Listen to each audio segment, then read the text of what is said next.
Hi, I'm Lisa Soland with the Writer's Tip of the Day. And today's tip is dedicated to my good friend Melanie, if she doesn't mind. And it is about finding the right word. Sometimes words come easy, but sometimes you know you don't have the right one. And it's kind of like getting something stuck in your tooth and you know it's there, but you can't get it out. Same sort of feeling. It's like, something's wrong. But don't stop fighting for the right word. It can make a big difference, especially with comedy. My friend is writing a story, and at one point she's talking about water shoes. And right about that same time, my husband and I did a little camping trip, and I did not have water shoes.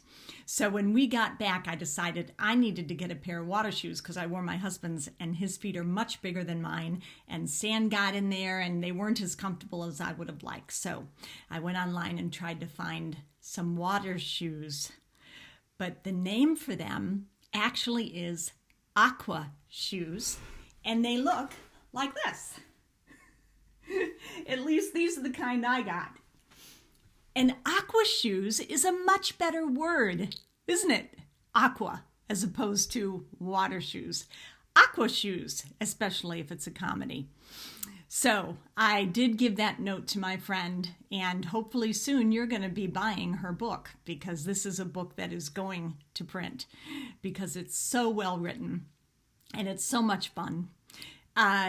But there's a lot of things that can be discussed along the same vein.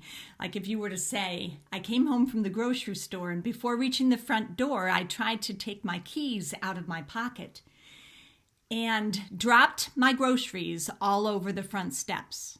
Okay, now that's nice, but what's nicer is to be specific and name what groceries you had purchased that day. Here's an example. I stumbled to the front door, reaching ruthlessly for my keys that were in my pocket, which caused my grocery bag filled with kale. You know what I'm saying? It's like kale. Or you could say the head of cabbage dumped out of the top. Why the grocery clerk put the cabbage on the top is beyond me, but it dropped out. And when it hit the sidewalk, it sounded like, do you know what I'm saying? It leads you into a much deeper story because you were fighting for the right word and you were trying to be specific. That's the tip of the day. Find the right word, don't give up, and be specific.